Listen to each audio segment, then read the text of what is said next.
pernyataan saudara Niko Silalahi dalam postingannya yang sudah viral beredar di medsos adalah menjadi tanggung jawab pribadinya.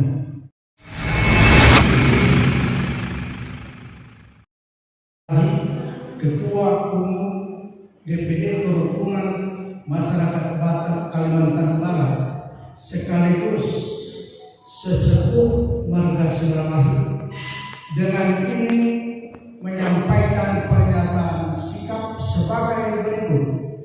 1. Mengecam keras postingan ujaran kebencian dari saudara Niko Silalahi yang sudah beredar viral di media sosial yang bernuansa sara dan provokatif.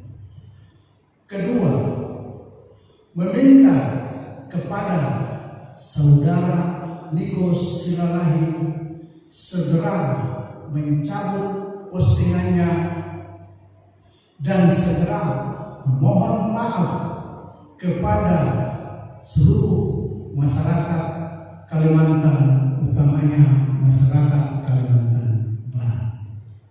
Ketiga, bahwa pernyataan saudara Niko Silalahi dalam postingannya yang sudah viral beredar di medsos adalah menjadi tanggung jawab pribadinya.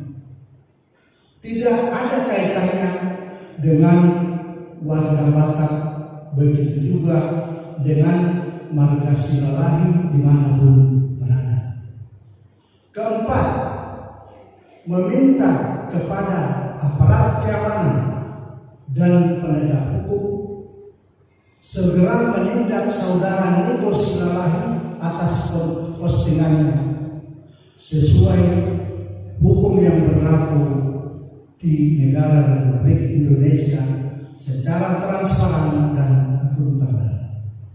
Kelima, memohon dengan sangat kepada seluruh masyarakat Indonesia yang berada di dalam negeri maupun yang berada di luar negeri, kiranya jangan terpengaruh, jangan terprovokasi terhadap postingan saudara Niko Silalahi yang sudah beredar viral di medsos. Keenam, marilah kita merawat persatuan Indonesia. Sila ketiga Pancasila